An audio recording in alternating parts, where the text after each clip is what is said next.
at least since I've had opportunity to speak to many of you. But I think we will open with the word of prayer and get into our study for this evening. Let's open with the word of prayer.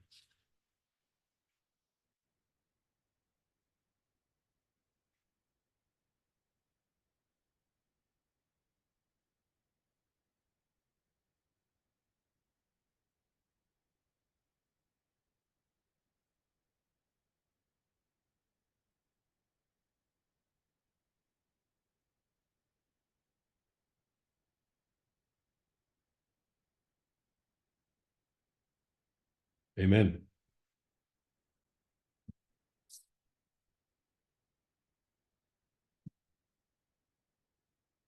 I'm Sabbath again. So I was, I guess, giving thought as to what to share with us today, and I think because I had been looking at it, I sort of settled upon Project 2025,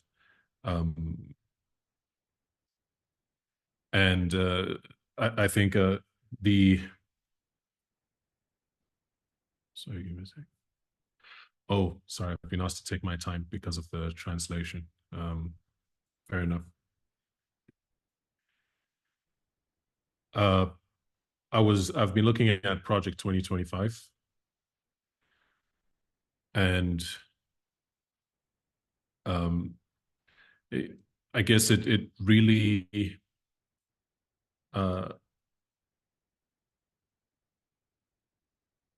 sort of struck my mind, or emphasized itself upon my mind, that it's something that we do need to understand. So, so speaking to that, I'll give some context as to why I think this study is why I think Project 2025 is important. I think articles have been shared about it. It's something that I think many of us have been looking at already. But I don't think it hurts to sort of take a more detailed look at it if maybe you've only looked at it in a sort of cursory fashion.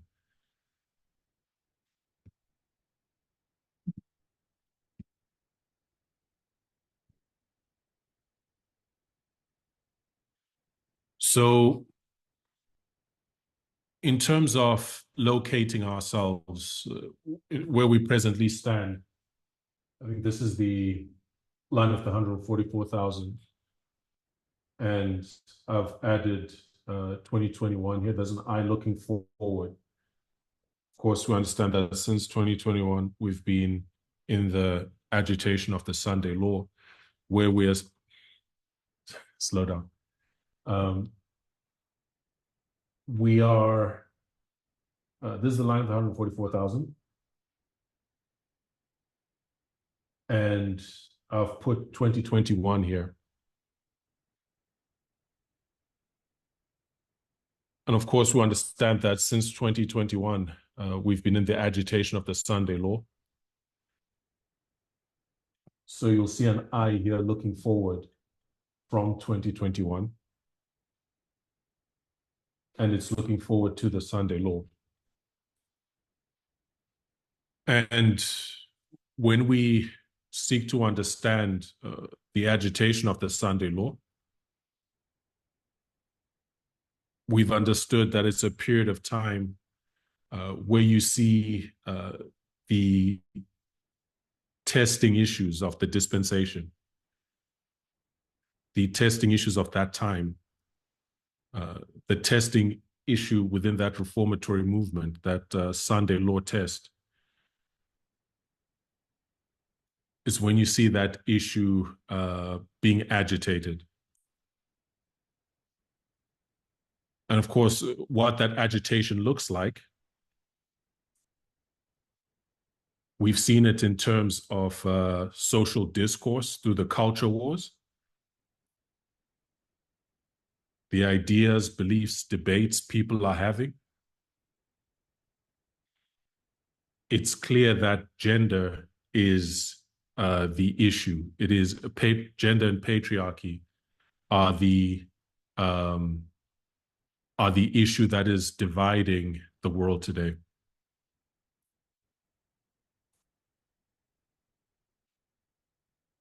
I think, of course, there are many other issues at play,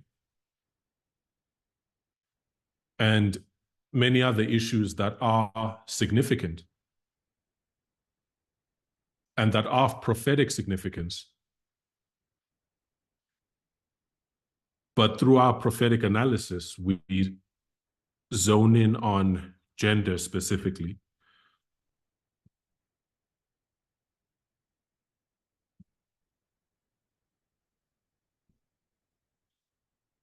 So I'm being challenged by the translators. I think the challenge is I can't hear a translator. I don't have one that I'm listening to presently. So I'm You can moderating. choose one if you want on I your can do device. okay.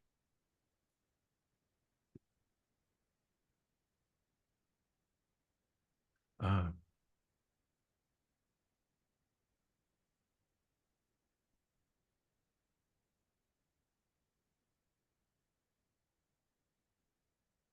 Okay. My apologies. That is better. Okay, so when we look at the agitation of the Sunday law,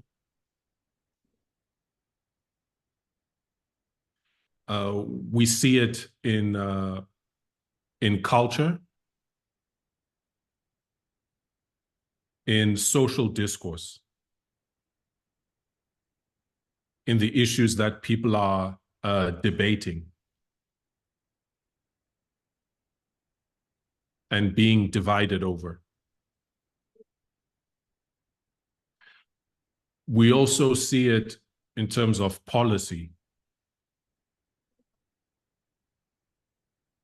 because I will make an argument that policy reflects culture.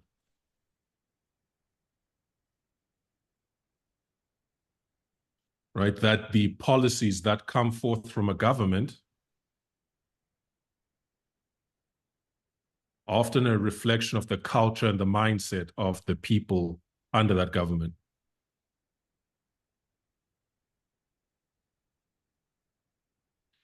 You also see the agitation of the Sunday law in terms of legislation.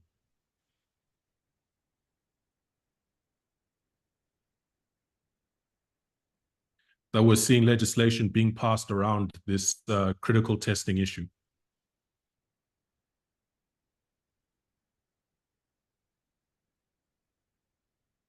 All right, so to speak to that context, I'd like to read Great Controversy, page 442.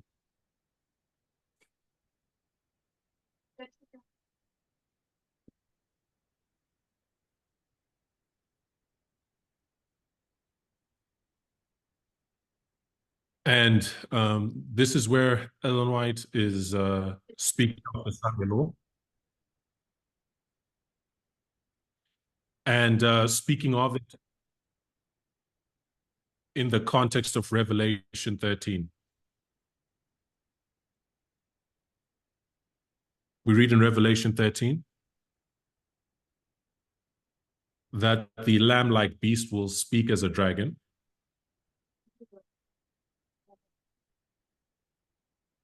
And in Great Controversy, page 442,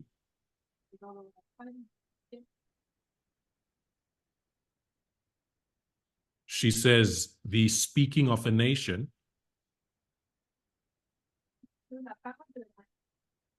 is the action of its legislative and judicial authorities.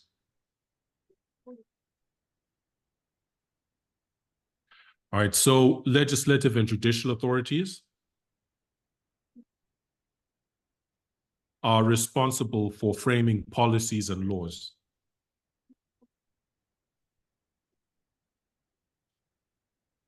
Right? So as we approach the Sunday Law,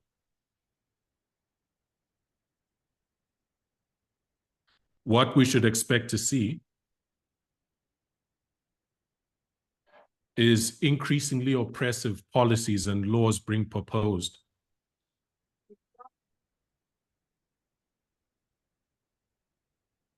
Right? Being proposed and passed around the issue at the center of the Sunday Law in our time.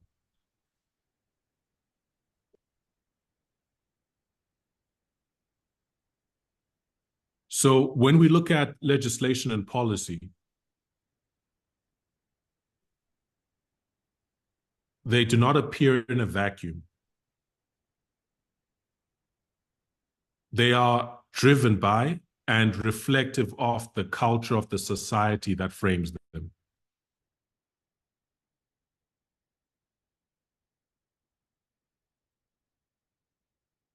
Right? So we've been observing the culture wars in light of Elder Tess's identification that culture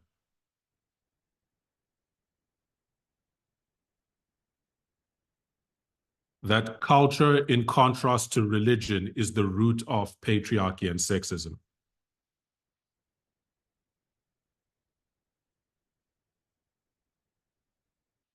Right? So we see that the radical right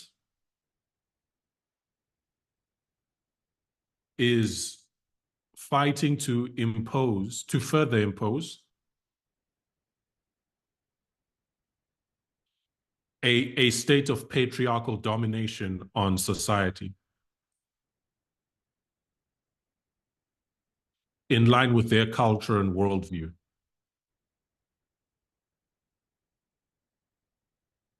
And Project 2025 is a clear statement of the policies through which they seek to achieve that goal.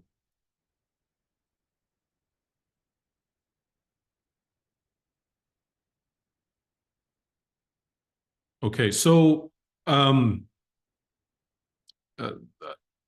think the next question is, what is Project 2025 more deeply?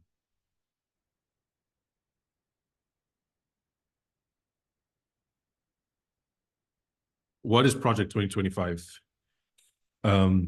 It is the effort of a broad coalition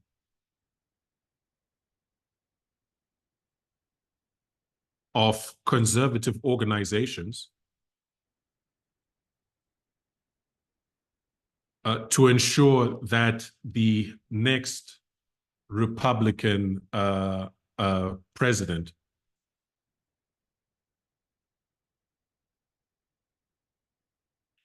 to ensure that they can hit the road running and be successful.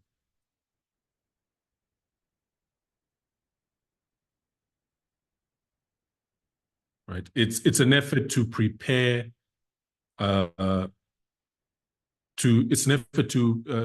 a roadmap, essentially.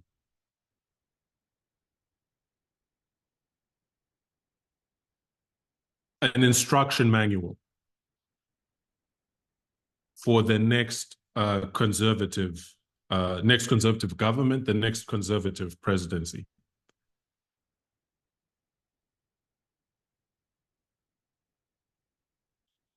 Okay, so this Project 2025 was created by the Heritage Foundation.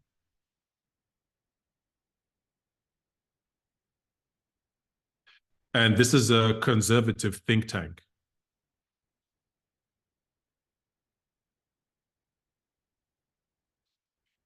Maybe I'll just put here Heritage Foundation. Just to make note of some keywords.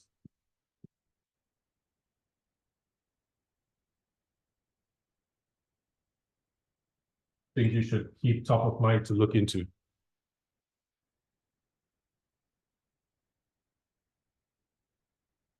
So it's a conservative think tank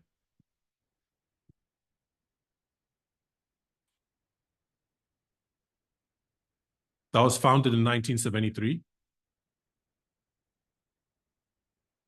And it played a leading role in the policy agenda of the Reagan administration.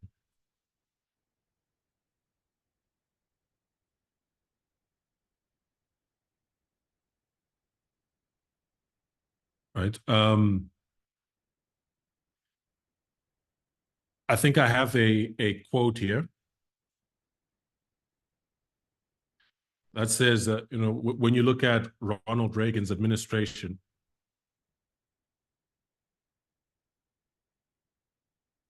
he implemented at least 60% of their recommendations.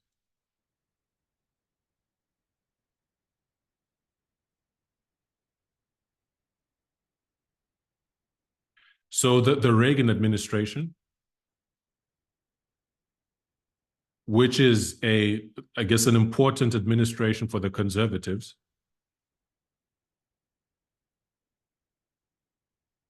that they view as a period when they met with success,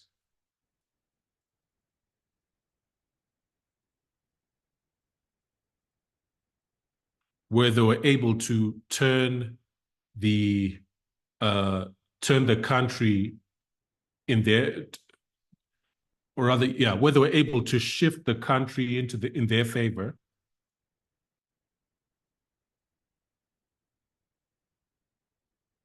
after a period of time when they felt they were in retreat for a long time.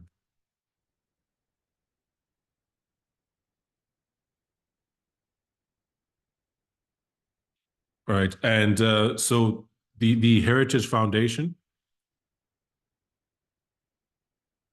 right, has played a very pivotal role in framing the Reagan administration's policy agenda.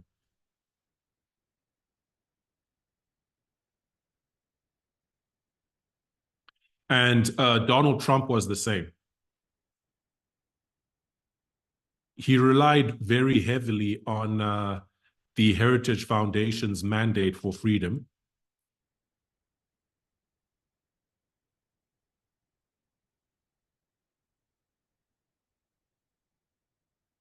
And the mandate for freedom is this policy document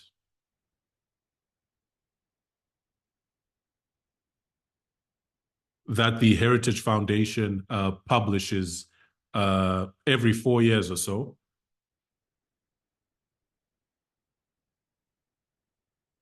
In preparation for the next elections. All right. So we'll speak more about the mandate for freedom.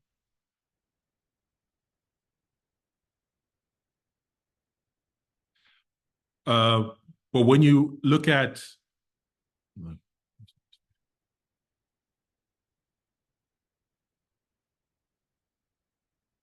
okay, I'll put this in place now.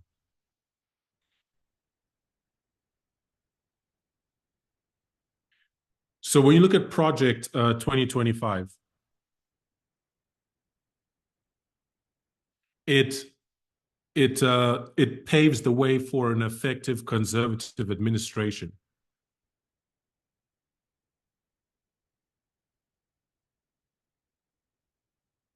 on the basis of 4 pillars, what they refer to as 4 pillars. And the first pillar is a policy agenda.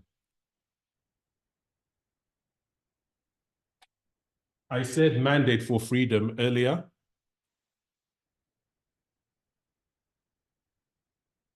It's actually mandate for leadership.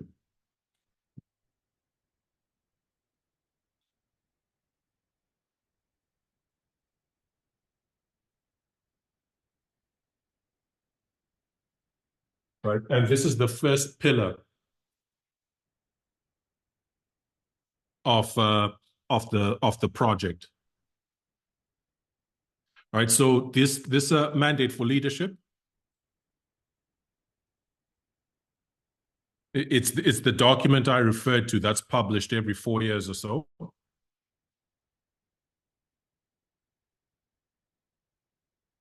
In preparation for the elections. And the first one was released in 1981.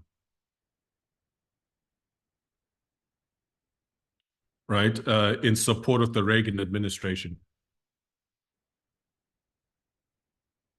And I'm reading from the Wikipedia entry discussing the mandate for leadership.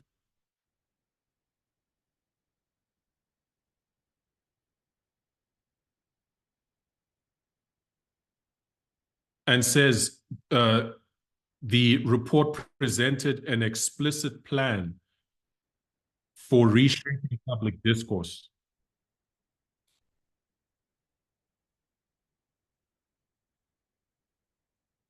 An explicit plan for reshaping public discourse on civil rights issues.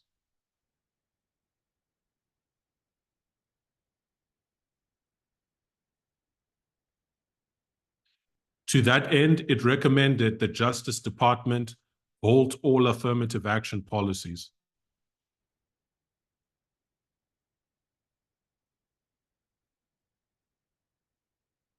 Right, so this is speaking to some of the priorities that you will see presented again and again in the mandate for leadership.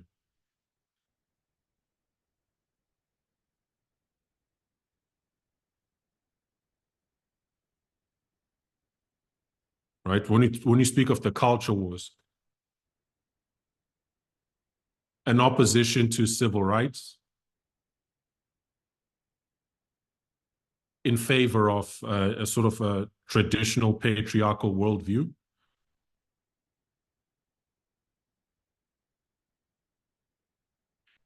Right, but I'll speak more about that. But I'll share the second pillar of Project 2025.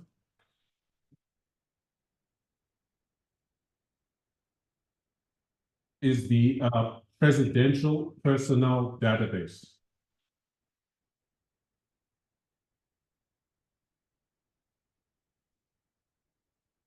The presidential personnel database.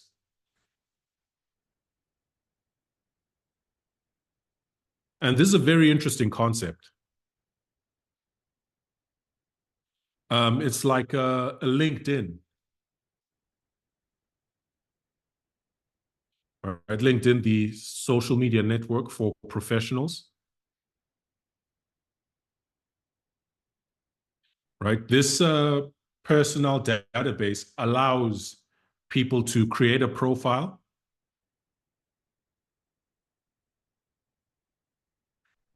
highlight their conservative credentials, if I may put it that way.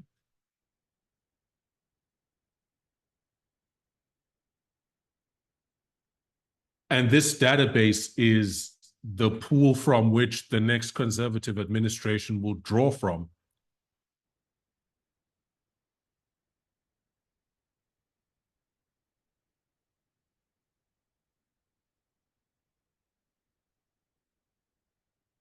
When seeking to identify people to fill important positions. And it's needed. It's needed. It's needed because as you read the mandate for leadership, it becomes clear just how massive an operation that they're seeking to accomplish.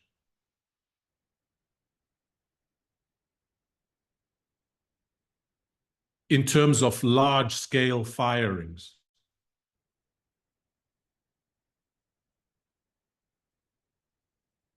Large-scale firings and replacements of, at times, entire divisions.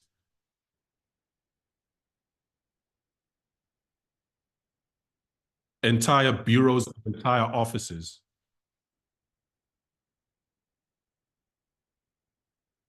With people who are confirmed political ideologues.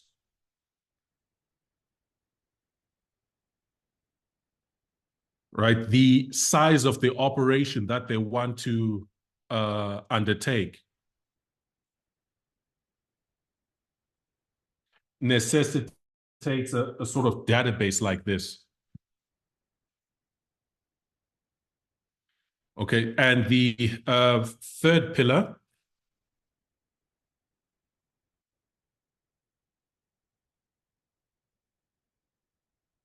is the Presidential Administration Academy.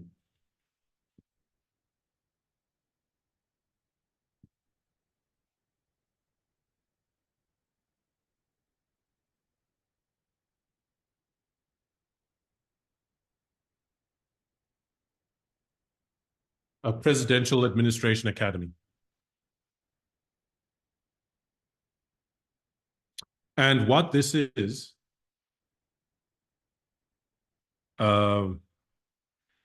it's sort of reminiscent of something like Coursera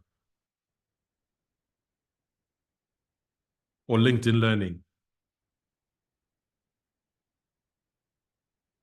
You know, these platforms where you engage in, you take courses and so on online.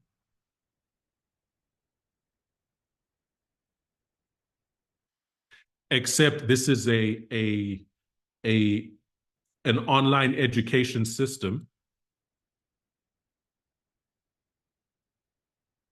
for the conservative ideologues.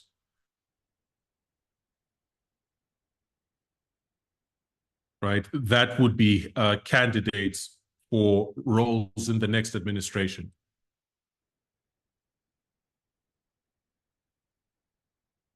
And these courses will be taught by experts vetted and provided by the Heritage Foundation.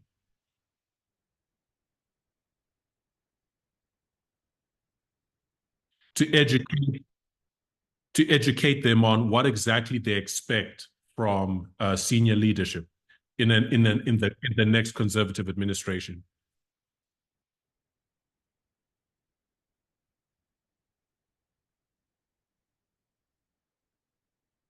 It's really intelligent if you think about it.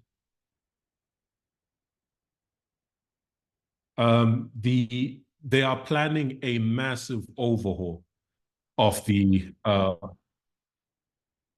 massive personnel overhaul of the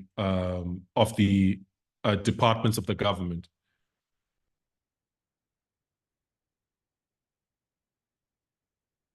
And they've created mechanisms to develop the pool of personnel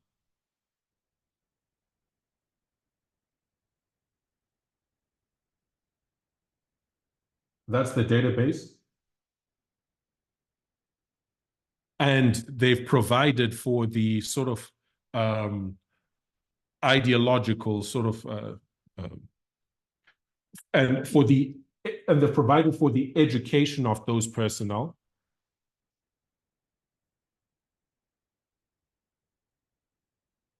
To make sure that they're all on the same page when they go into office.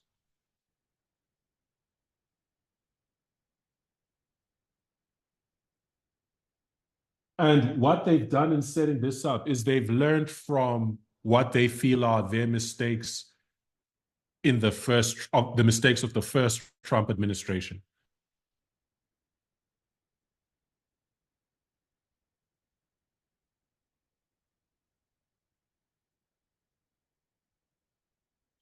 And this is stated in a paragraph that I'll read from an article from MSNBC. So it says that while Trump did in his first term while Trump did in his first term, or rather, let me paraphrase it.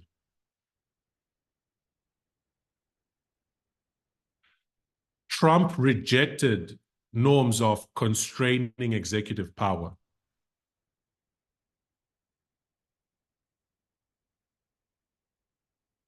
but he underestimated how difficult it would be to reshape the government.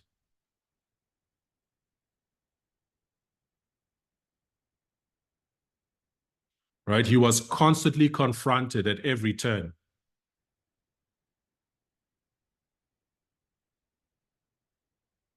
by a bureaucratic apparatus, right? Populated with people that pushed back against some of his boldest attempts to upend norms.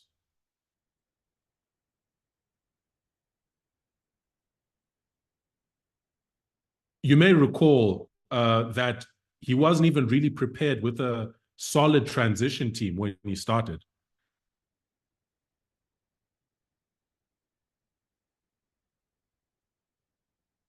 I remember that. And this article identifies that slowed his effectiveness when he entered office.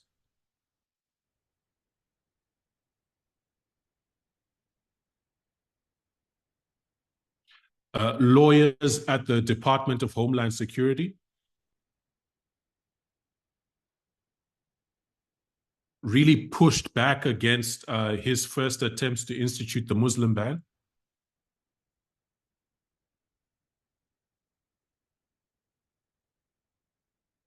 And when he threatened to install a new attorney general in 2020,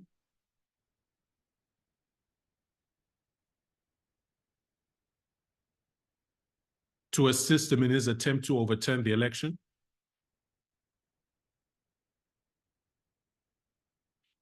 Justice Department lawyers threatened mass resignations.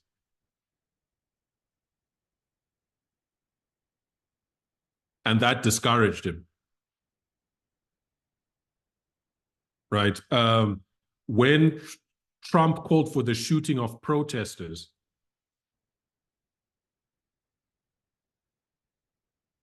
members of the national security apparatus objected.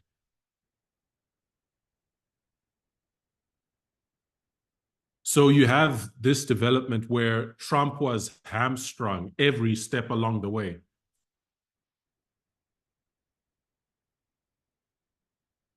In his efforts to transform the government and act as he wanted to.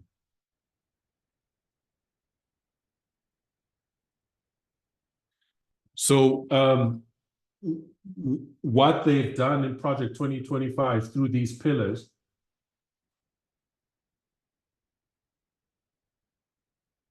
they're saying that's not going to happen this time around. They're prepared to conduct mass dismissals of detractors.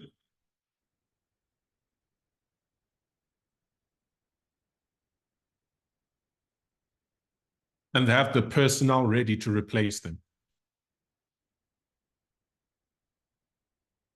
All right, so when we look at the fourth and final pillar, this is the playbook for the first 180 days.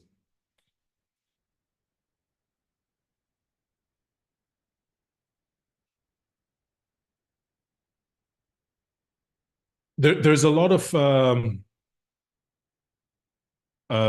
sort of writing and opinion within political science, definitely,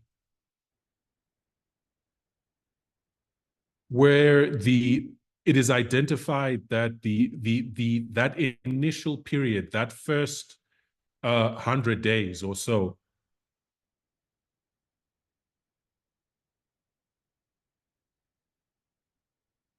can be very crucial in sort of establishing the tone for the rest of the presidency.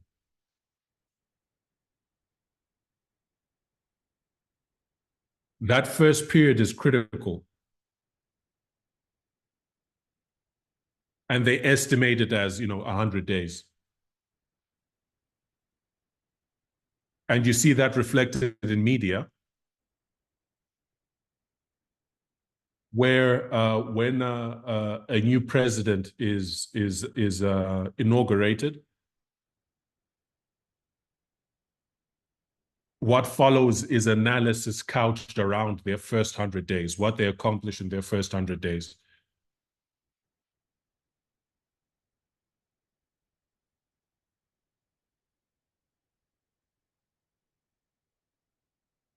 Right. So while the mandate for leadership is their policy Bible,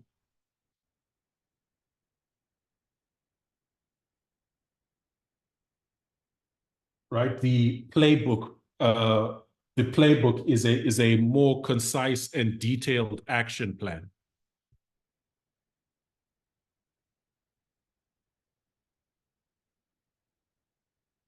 Which delineates what they should do from what the next conservative president should do from day one, from the day they come into office.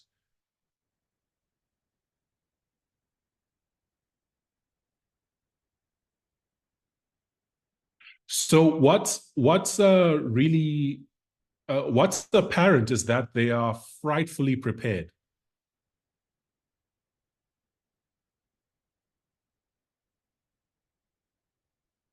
They've prepared very thoroughly. And they are thoroughly organized. Because they realize that the United States is at a pivotal moment in this time.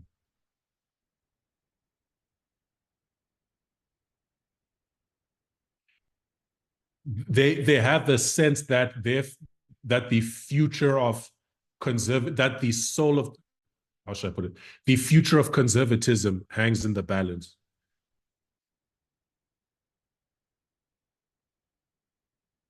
They feel that the trajectory of the country is against them on the issues that matter to them.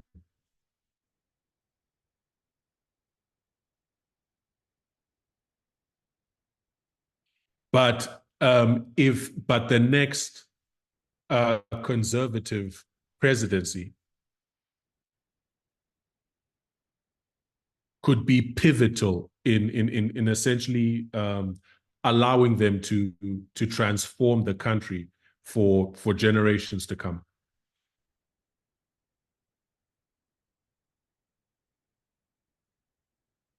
So they see the challenge. They see the opportunity. They see what's at stake for them. And they've prepared to strike while the iron is hot, as they say. Right? That they make sure that when they hit it, they're hitting a home run.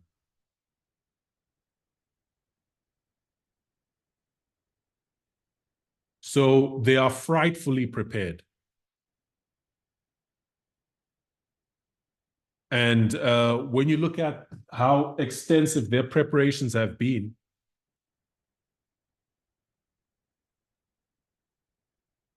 right, bringing in hundreds of organizations,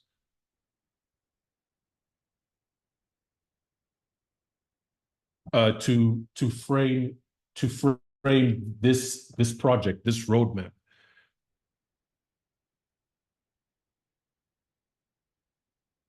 It really becomes more concerning, more solemn when you understand just what it is that they want to do.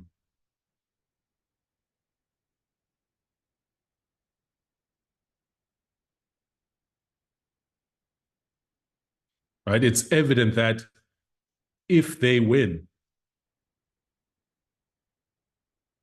right, should Trump win, the institutions of the US government and the society itself, under the influence of the policies and legislation that will come out of that government,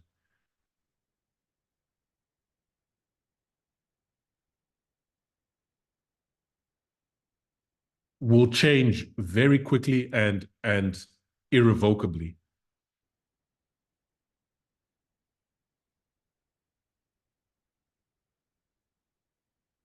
There'll be no repairing the damage that they're going to do within our generation.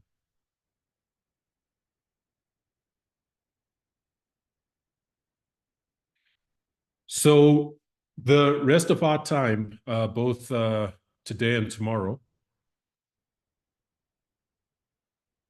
will be spent looking at the mandate for leadership.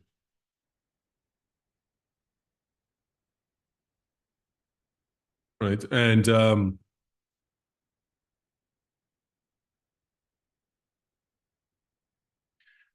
I'll begin with its introduction.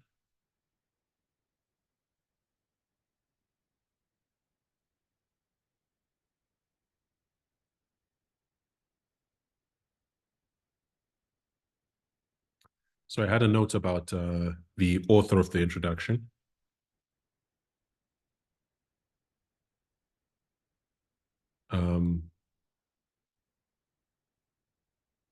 His name's escaping me,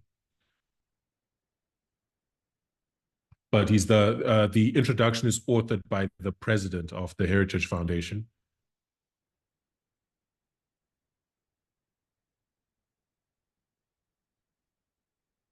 And he's a conservative historian. He has a PhD in history.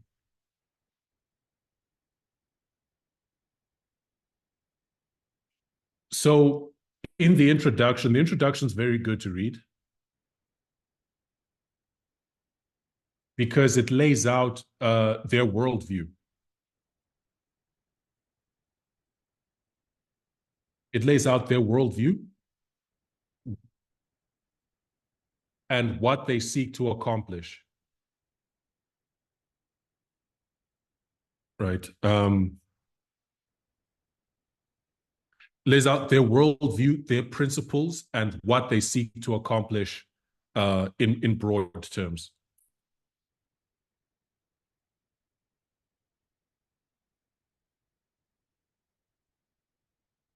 And of course, the rest of the document is detailing specific policy proposals.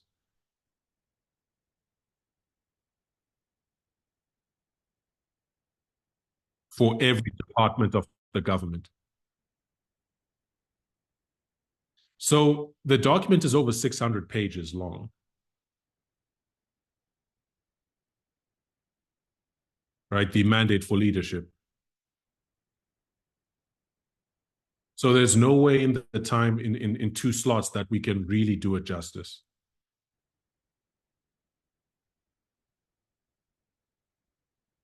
Because the scope of issues it touches on is very broad.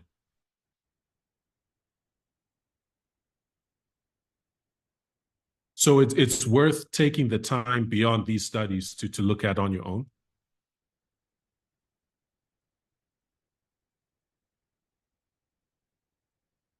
But I've taken, I've selected a few issues to highlight.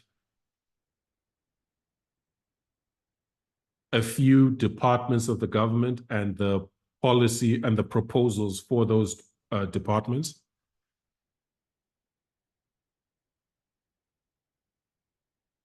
That sort of deal with issues that we've been paying a lot of attention to within the movement ourselves.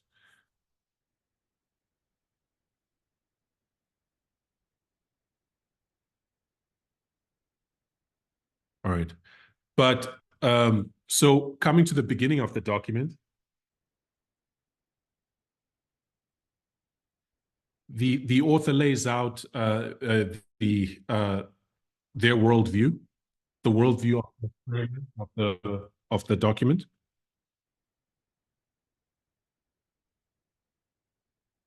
So this is their thinking.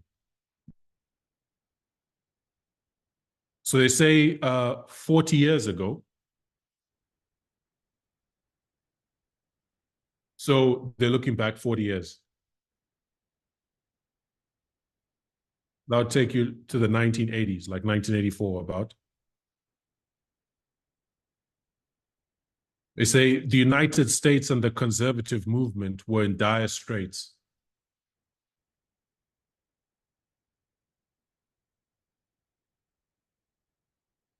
Both had been betrayed by the Washington establishment.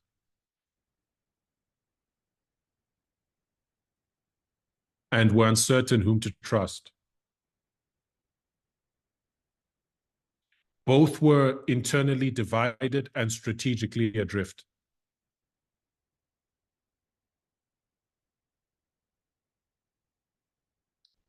We're still at that moment of acute vulnerability.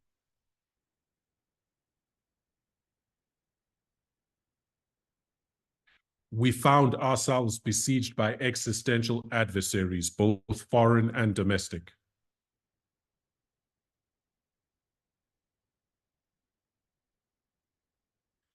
The late 1970s were by any measure a historic low point for America.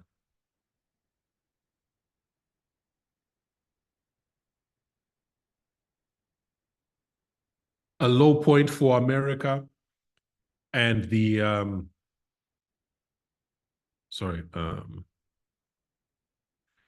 low point for America and the political coalition dedicated to preserving its unique legacy.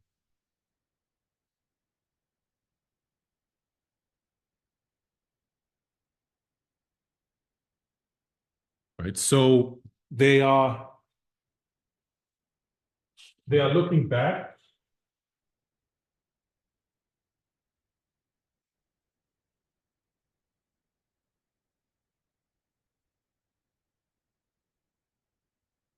And he identifies what? He says,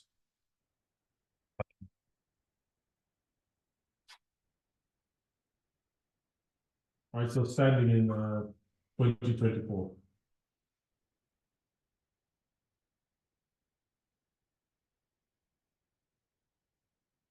They're looking back 40 years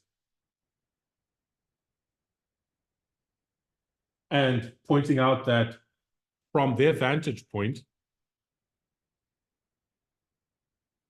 the American project was in dire straits.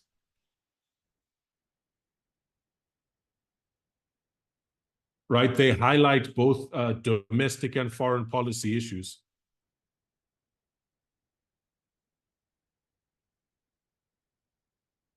But when it comes to domestic issues,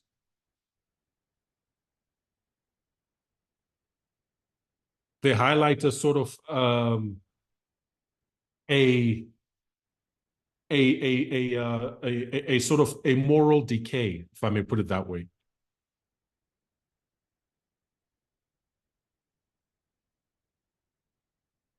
That they felt was fracturing the country. And they blamed, sort of progressive policies for this.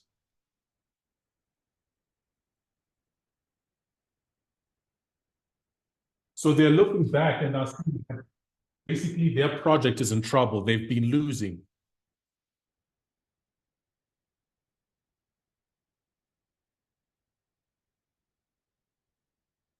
And that this was the case until Reagan. And Reagan comes along in 1981.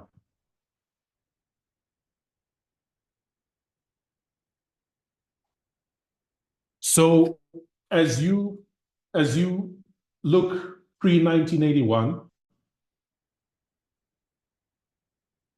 and seek to understand what was going on that had them feeling that they were in retreat with regards to, I guess, the determining what the soul of the nation looked like.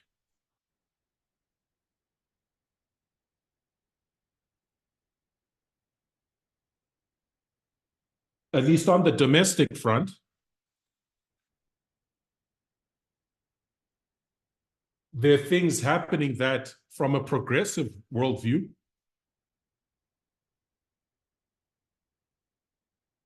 would be marked as progress.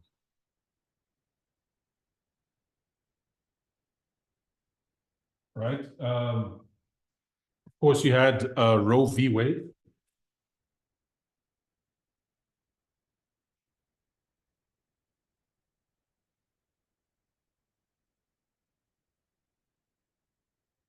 And this was in 1973.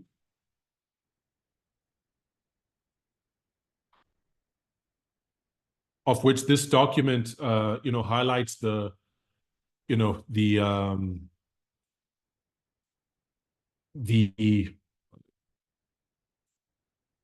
was it basically the removal of Roe v. Wade as an important victory for them.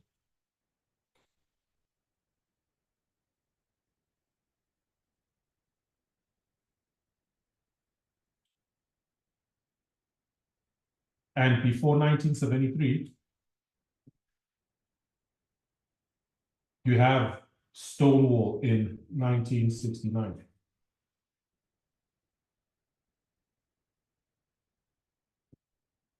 And of course, before Stonewall,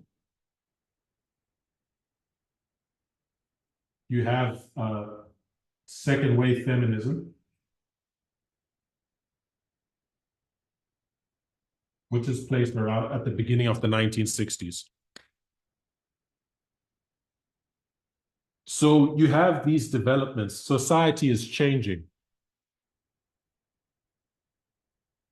You can add the civil rights movement.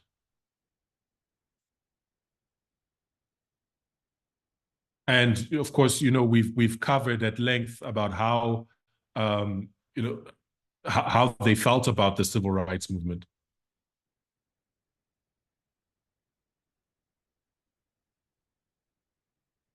How they registered it as defeat as they were forced to desegregate their schools and so on.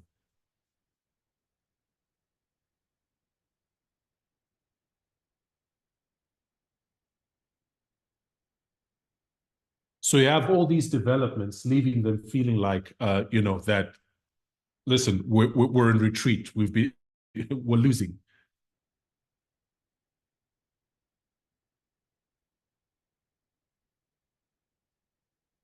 And up until Reagan. So what they're saying in terms of their analysis of where things presently stand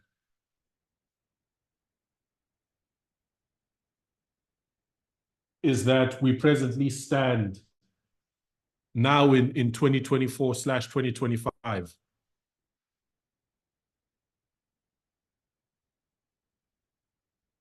we're in a position similar to the position the conservative movement is in a position similar to that it was in 1981 and prior to.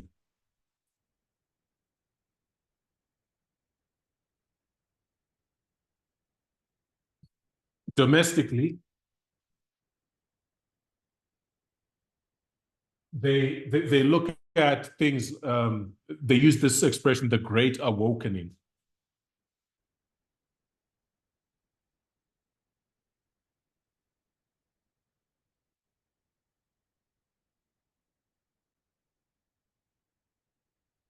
The Great Awakening, which when you read scholarly literature about it, it's kind of placed around 2010.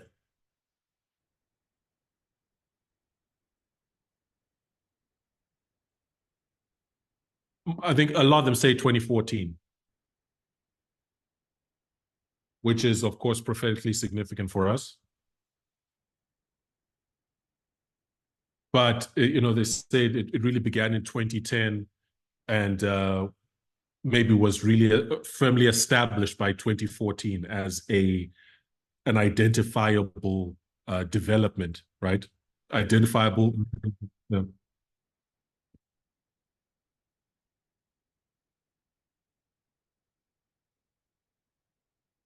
So this great awakening is a development seen in society in the West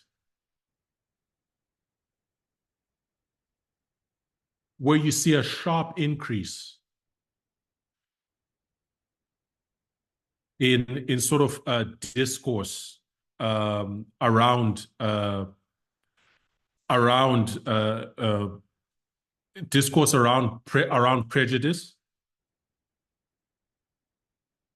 around sexism, racism, homophobia, Islamophobia, mostly in the West, United States and the United Kingdom.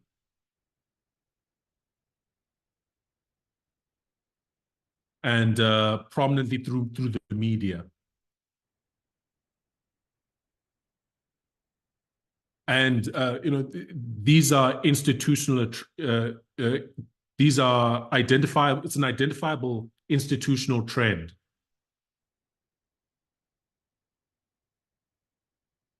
that they've been able to measure.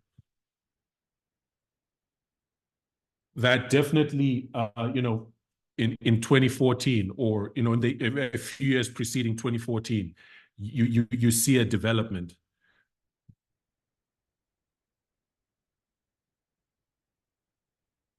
Denouncing prejudice and pushing for pushing for the address of different forms of prejudice.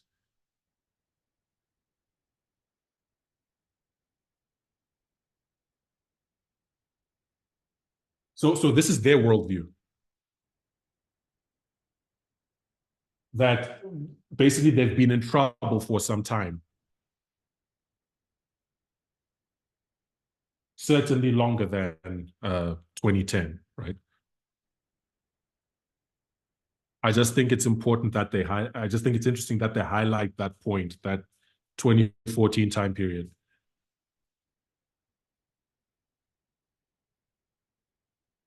And now we're here in 2024. And they're saying,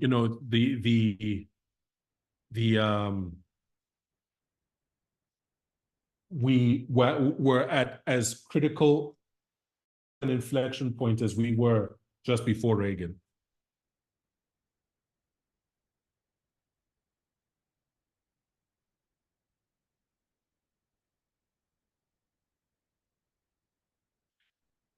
And in laying out this worldview, they proceed to highlight the four broad goals that they want to accomplish in this important time of opportunity for them. All right, and these goals, we'll cover them briefly.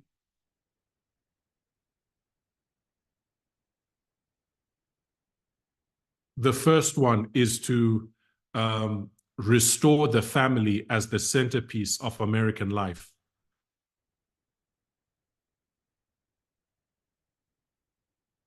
And protect children. The second is to dismantle the administrative state and return self-governance to the American people. Right. So the first one is expressing their sort of priorities in the culture wars.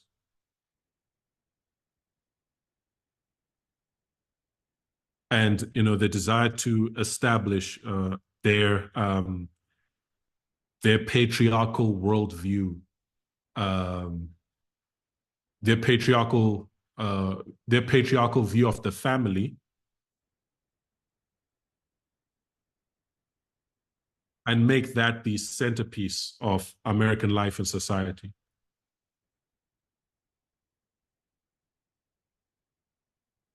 The second is expressing their commitment to small government.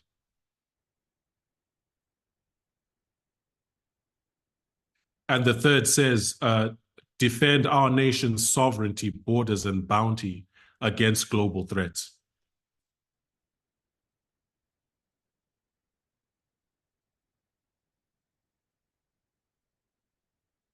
And this is encompassing a lot of their foreign policy goals.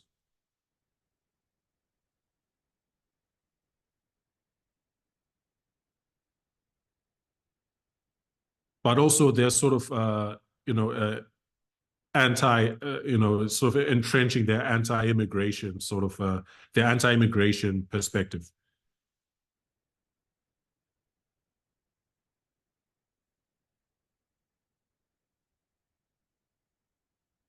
And the fourth rather, it says it's to secure our God-given individual rights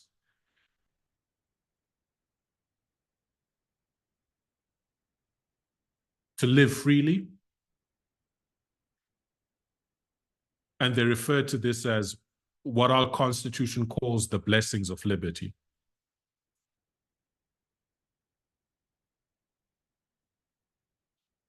So in the introduction, they proceed to elaborate on these goals.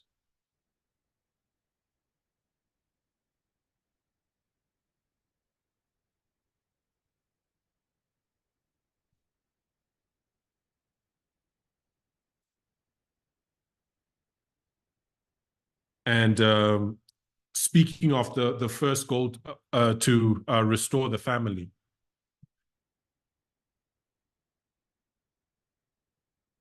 I have a paragraph taken from page 5.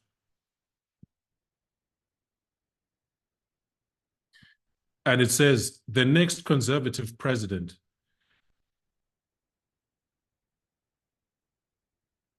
must make the institutions of American civil society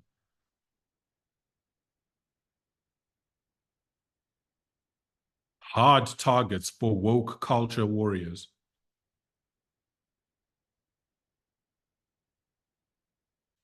This starts with deleting the terms sexual orientation and gender identity.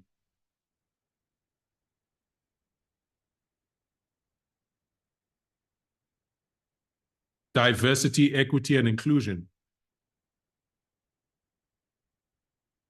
Gender equality. Gender equity. Gender awareness. Gender sensitive. Abortion. Reproductive health. Reproductive rights. And any other term used to deprive Americans of their First Amendment rights.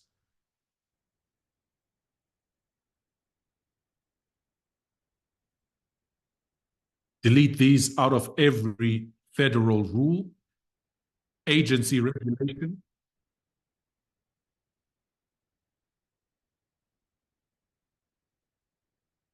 contract, grant regulation, and piece of legislation that exists. So they want to do away with diversity, equity, and inclusion.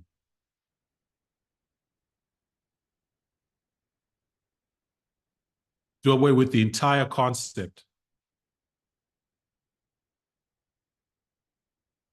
Its priorities, its language,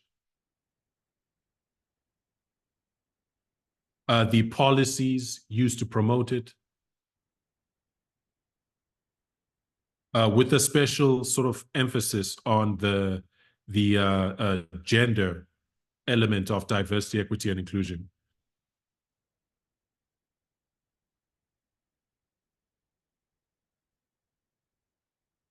Just wipe it out from the operations of government entirely.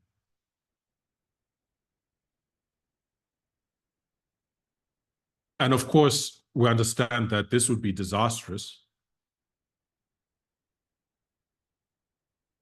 because one of the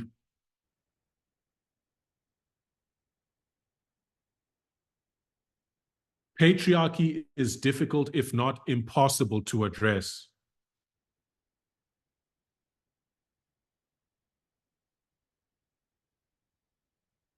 If you can't identify it, if you can't point it out, if you can't point out who it's affecting, and the specific ways in which it is affecting those people.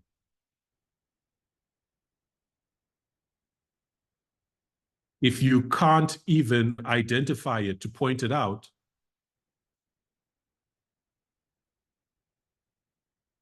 then you can't frame the necessary policies to address it.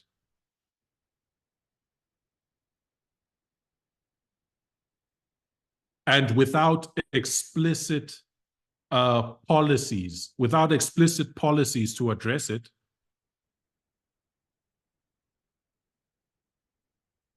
it's impossible to solve the problem.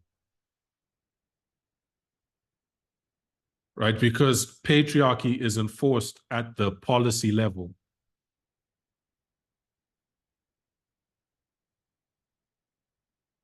Even as the status quo.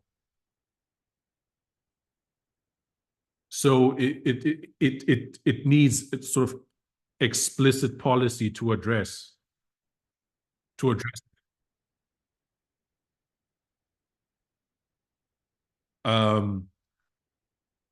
But if you're going to remove DI entirely,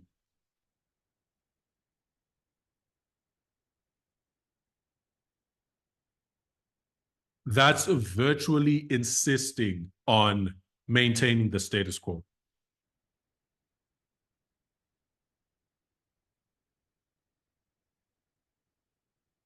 It's insisting on removing everything that would disturb the status quo.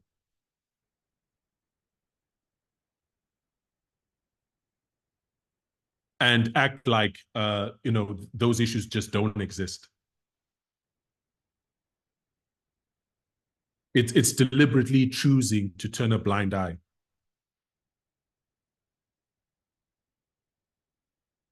to issues pertaining to how women are affected, how minorities are affected, and so on.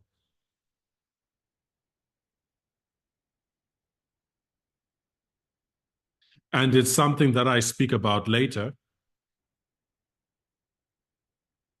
which is that sort of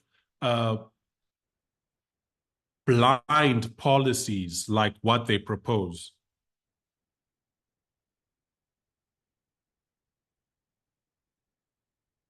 They propose to operate, say, on a color-blind basis when it comes to race.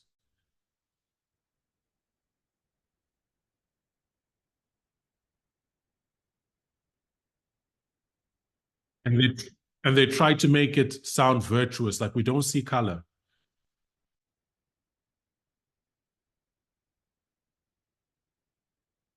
But it's something that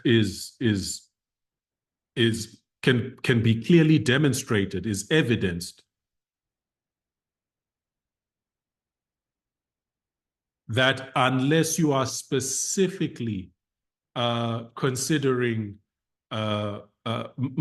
minorities and other vulnerable groups in your analysis and policy framing,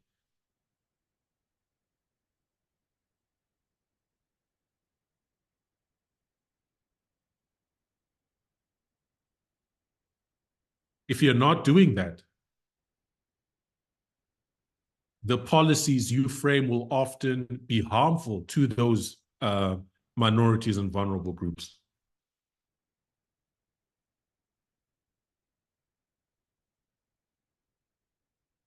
Even if that was not the framer's intent. If you fail to consider them in your analysis and framing, you'll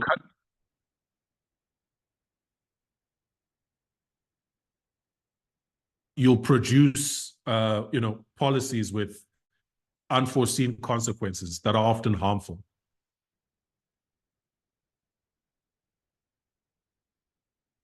Sometimes foreseen consequences, right? But that we can ignore.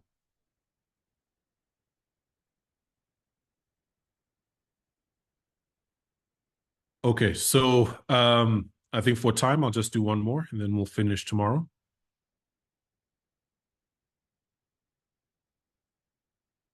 Uh, the next paragraph that they, from the introduction, the next point that they highlight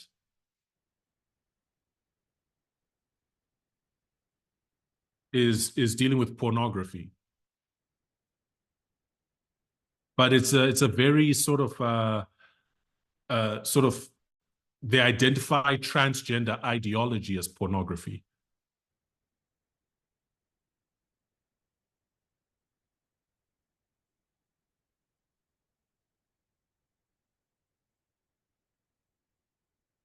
And state that pornography, which in their worldview includes what they call transgender ideology,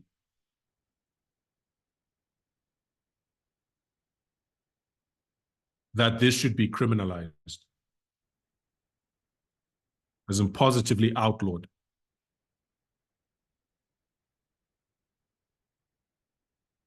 Right? Their claim is that pornography has no claim to First Amendment protection.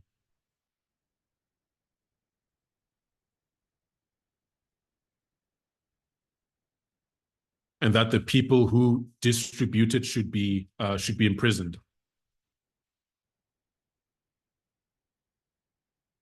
And that librarians and educators who purvey it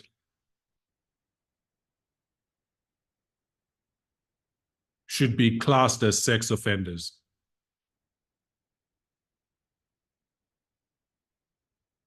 So you are seeing the direction that they want to go. Right? We saw the book bans happening in states like Florida over the last few years.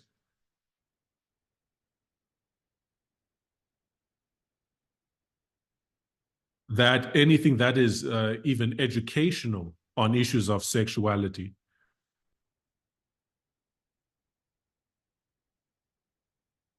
and transgenderism,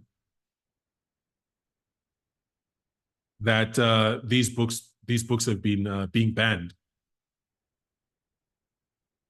and identified, yes, as pornography, as being pornographic. Right? And in the introduction here, they're stating their priority uh, to want to see harsher penalties for those who they identify as promoting this ideology.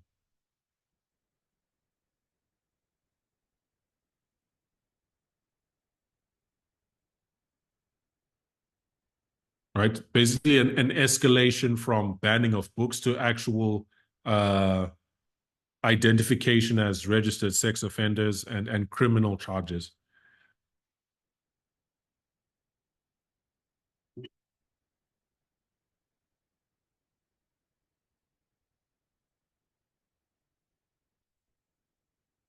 Okay, and I think all right. So in the next paragraph, they come to the issue of abortion,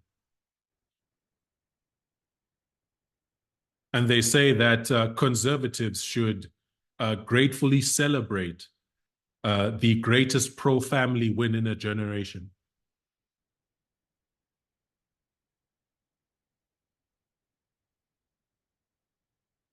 Which is the overturning of Roe v. Wade.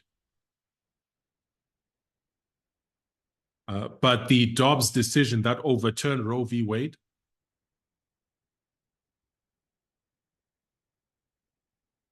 they say that that's just the beginning. It's just the beginning of where they really want to go.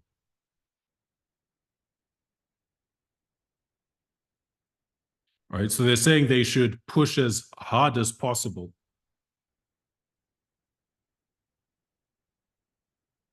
and work with Congress to um, to enact the most robust protections for the unborn,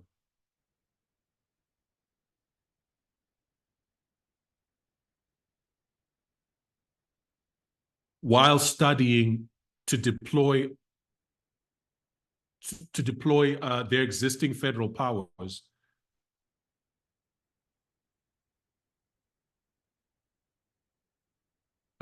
to make sure that existing what they call statutory bans on funding to abortion are being enforced.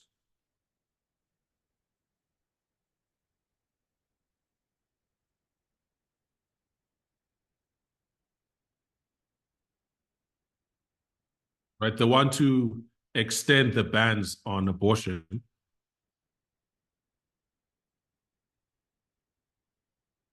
right? Working with state governments to that effect.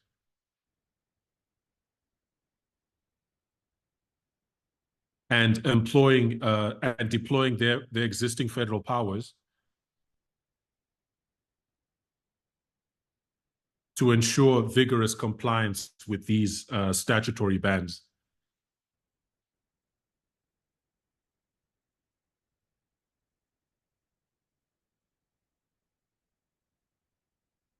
In terms of what that looks like specifically is highlighted further in the document.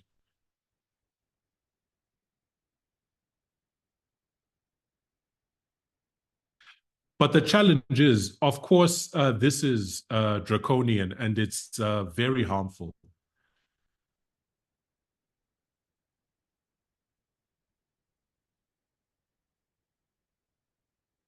We've already been seeing the impact of these statutory bans and the terrible situations women are being placed in on account of them.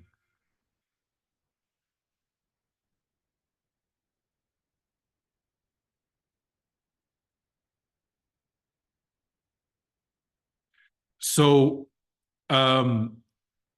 it almost seems like a mitigation on their part, like a something that they're saying to so they don't look as bad.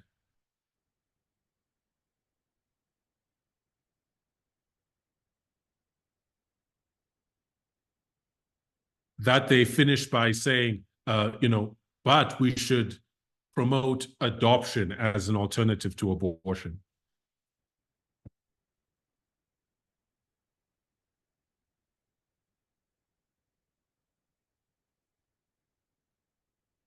But of course, adoption is no real solution. It's no real solution to many of the situations that would lead a woman to seek abortion.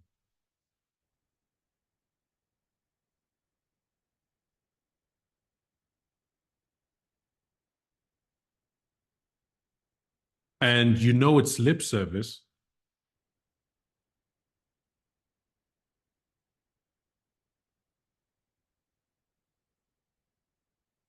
because when you look at the present state of the foster care system in the United States,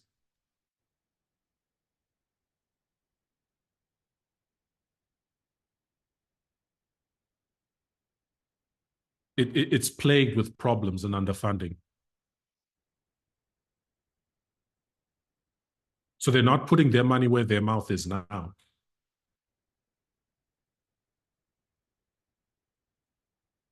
On that particular issue. But it's almost stated as a sort of like a rhetorical device.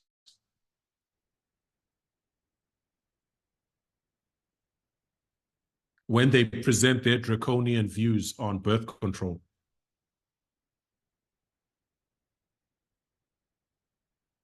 To sort of say, well, we're presenting a humanitarian alternative.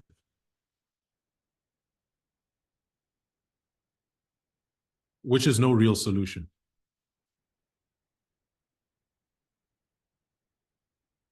Okay, so um, in our next study together, I will, I guess, finish off, this the introduction to the mandate for leadership,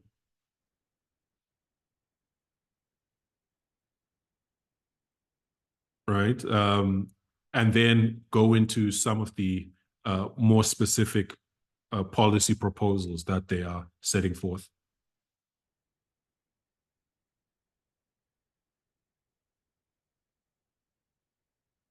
And I think with an understanding that, this can only really be a primer, be a sort of like an overview.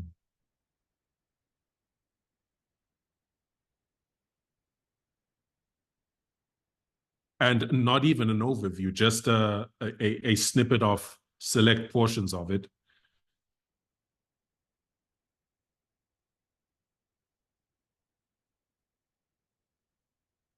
Right. And it would require us individually to sort of go back and take the time to go through it and understand.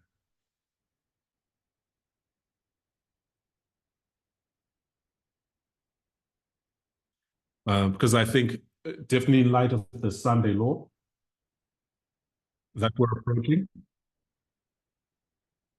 right, and the identification of uh, right, that the policies, or how should I say this, in light of the approaching that we're approaching the Sunday law,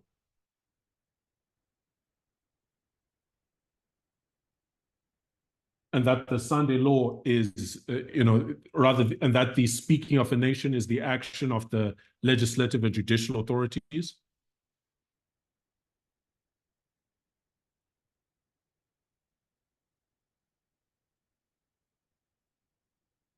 We must be concerned about the policies that these legislative authorities are putting forward.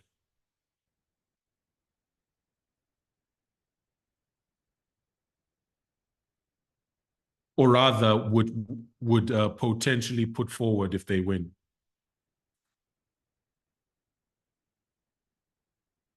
Um,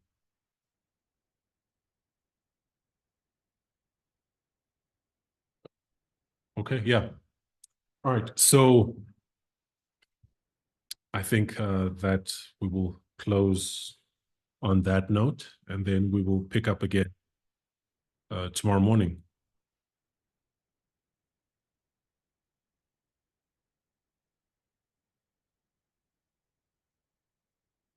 Let's close the word of prayer.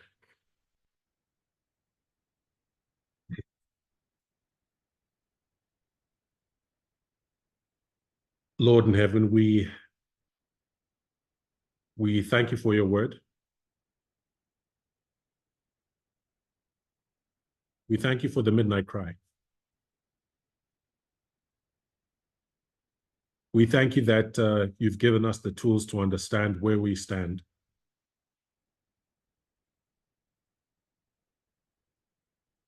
And Lord, we just ask that by your grace, you may help us, Lord, to be prepared. To be prepared to stand in our lot, as it were. To fulfill the role you'd have us play in this time period that our entire prophetic narrative has been pointing toward.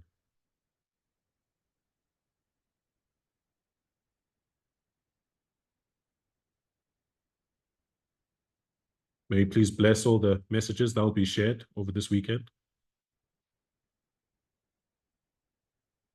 For we ask it in Jesus' name. Amen.